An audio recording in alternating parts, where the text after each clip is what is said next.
Finalmente come Federalberghi riusciamo a realizzare un portale completamente dedicato al cicloturismo, il turismo legato alla bicicletta.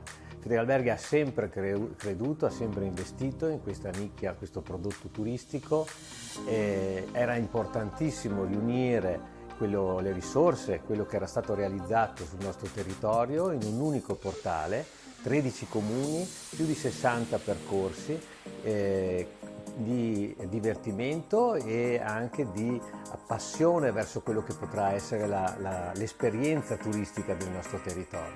Auspichiamo che questo sia solo l'inizio e che anche ulteriori percorsi, ulteriori comuni presto aderiranno a questa iniziativa.